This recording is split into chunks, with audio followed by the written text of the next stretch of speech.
Good morning. Welcome to Midweek Musings here at Trinity Heights United Methodist Church in Newton. I'm glad to have you join me, whether you're joining me live in this moment or whether you find this recording on our Facebook page or YouTube channel at a later time or date.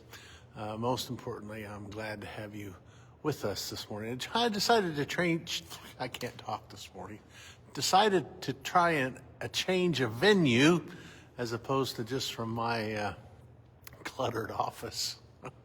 I came into the sanctuary this morning. We're all set up this morning for our longest night service tonight. Today is kind of a normal Wednesday. We have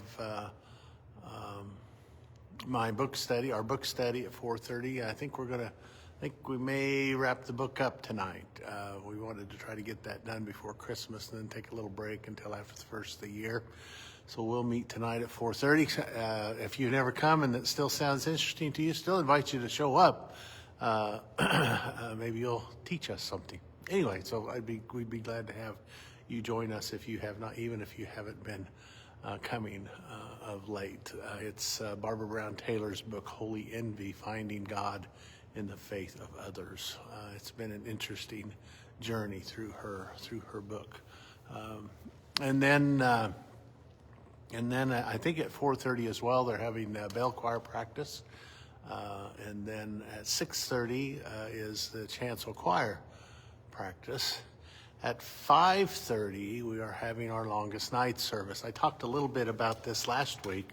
If you're not familiar with that service, it's also some call it a blue Christmas service. It's a service that I think is really not only important but meaningful this time of year, to just acknowledge that the holidays bring a range of emotions. Of course, we're all familiar with the celebratory, joyous, joy to the world, and celebrating the coming of the Christ child and preparing for that through Advent as we get ready to celebrate on Christmas Day. But along with that, because it's such a tradition-filled, family and friend-filled time of year, with the holidays, gathering together with friends and families to exchange gifts, to sit down around table, to have a feast together, to reconnect.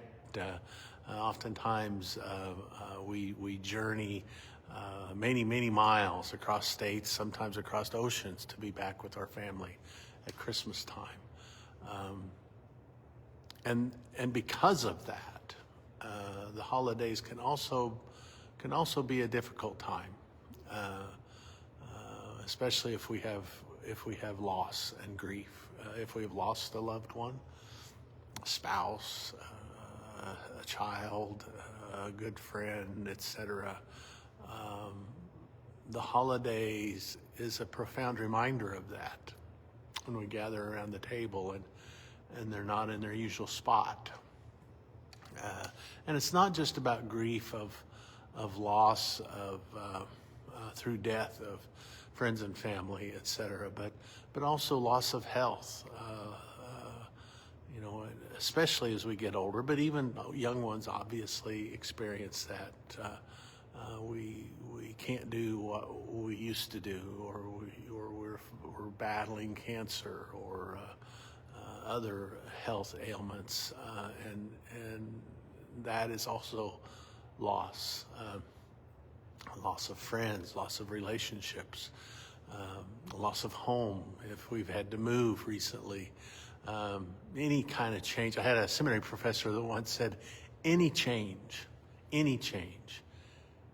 involves loss, even if it's a positive one, even if we get a new job that's our dream job that we've always wanted, but we have to move from one community to another, from one state to another, et cetera. Even if we're looking forward to it, even if we're celebrating it, it still involves loss because we have to give up something to move on. So anyway, so it's not just about grief of loss of loved ones, which is often a huge part of this time of year, but also just loss of a lot of things, loss of relationships, like I said, loss of health, loss of income. So anyway, it's an important service because we spend some time.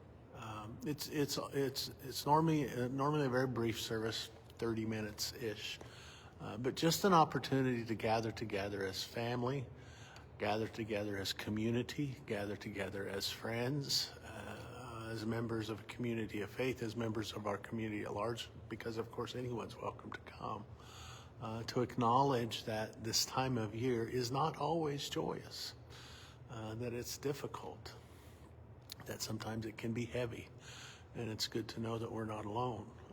And I think it's important for us, especially as communities of faith, to acknowledge that it's difficult, and that's okay. We don't have to hide it.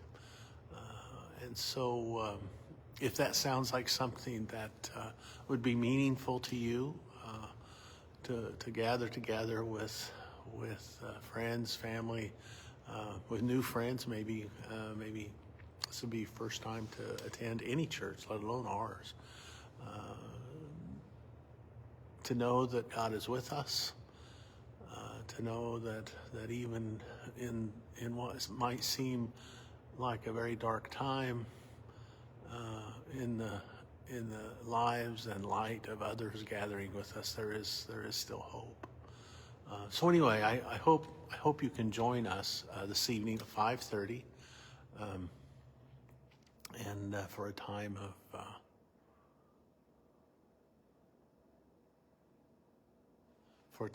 my thing froze there a minute. I think for a time of reflection, a time of connection, a time of friendship, and a time of hope. Anyway, so that's tonight, 5:30. Hope you can join us for that time together. And then this coming Sunday, on the 21st, we're going to. It's the last Sunday of Advent. The first thing I want to mention is just kind of decided, not exactly last minute, but a week or so ago, we decided maybe we'd have a little fun as well. So we're going to have it's Christmas Sweater Sunday, this Sunday the 21st. I know. I think in our bulletin and in the newsletter it said Ugly Sweater Day, which you're certainly welcome to. That was my initial thought. Let's have an ugly Christmas sweater Sunday, which I recognize too that not everybody has an ugly sweater. Man, not everybody wants an ugly sweater. And if you don't already have one, sweaters are expensive, so you don't want to go out and just buy one. So anyway, so I've kind of shifted midstream that it's not necessarily Ugly Christmas Sweater Sunday, though we want to see them if you have them, ugly or just fun.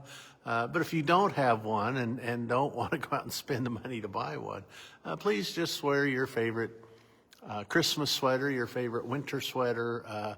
Anyway, so just we want to have a little fun on Sunday and do that. So make sure you wear your favorite ugly sweater, your favorite fun sweater, your favorite Christmas sweater, your favorite winter sweater, whatever sweater you want to come and share with our community. The theme for our worship continues to be around the arts. This coming Sunday, it'll be focused on sculpture, and as I've said, the overarching theme of our Advent worship services has been the art of Christmas, longing for hope. And so, of course, we focus on hope. And the subtitle to this Sunday's theme is, Can You See It? Can you see it? I should have looked this up before I came in here, and I forgot to. I have it in my notes. I think it was Michelangelo that said something to the effect of, someone asked him how he creates the skull, how he created the sculptures he did, And he said he can see the sculpture before he starts chiseling at the rock or the granite or whatever he's sculpting. And then all he does is removes the excess. He removes that which isn't needed to be able to see it before it's there, but knowing it's there, if that makes sense. And so we're talking about hope. We're talking about journeying toward the birth of the Christ child. And we've been talking about sensing the hope that is among us, even in what seems to be so often a broken and struggling world. That there is still beauty and hope around us. Sometimes it's hard to hear. Sometimes it's hard to feel. Sometimes it's hard to see, but it's there. And so that's the focus of this coming Sunday. How do we pay attention and be awake to hope, and can we see it when it happens? So that's what we'll wrestle a little bit with Sunday. So I hope you can join us this coming Sunday at 10 o'clock here in the sanctuary in person. If you can make it, we'd love to have you. We'll be glad you're here. Or if you need to join us online with our live stream, you can find that link on our website and join us in that manner. We'd love to have you join us that way if you can't be here in person. Most importantly, I hope you join us in one way or another. And then next week, of course, is Christmas. Christmas Eve service is Wednesday evening at 5:30. That's right, isn't it? Christmas is on Thursday. The days are starting to run together for me this season. Anyway, so Christmas Eve, 5:30. The theme of that worship service, and I'm sure I'll do my midweek musing even on Christmas Eve morning. But the theme of that Sunday is putting the pieces together, telling our story. How do we tell the story of our faith, the story of our tradition, the stories of our own families and our own traditions? Putting those pieces together, and kind of the image I want to use is the image of those who are quilters. I am not a quilter. My wife is. Trudy is. She's a marvelous quilter, and we have a quilting group that meets here in the church every week as well, and they are marvelous quilters as well. So I want to use that image of putting the pieces together of our story, of all of our stories, in a way that produces hope, that produces those themes of Advent around hope and peace and joy and love. How do we tell our story, and how do we share that story with those around us? So that'll be our Christmas Eve communion, candlelight communion service. I hope you can be here for that. It will also be live streamed. And so if you can't be here in person, certainly join us online.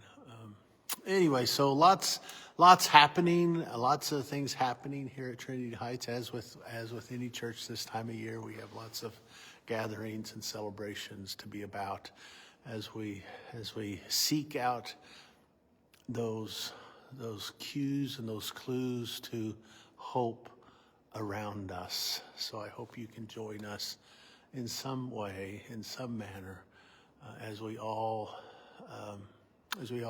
are harbingers, if you will, of the light of hope of the season. So as we prepare to celebrate the birth of the child Jesus once again in our hearts, and carry that into the world and tell the story of who we follow and why, the good love of God. Anyway, thank you for joining me this morning. I think it's supposed to be pretty. It was 30 something when I left the house this morning. I suspect it's warmer than that now, but it is supposed to be nice the rest of the week, I think. So get out and about if you can and enjoy the weather. Thank you for being here. I pray you have a good rest of your week. And as we say here at Trinity Heights, always strive to be a light and to love one another, every single other, until there are no others, only one beloved community of all. May it be so. May it be so. Have a great day. Goodbye and God bless.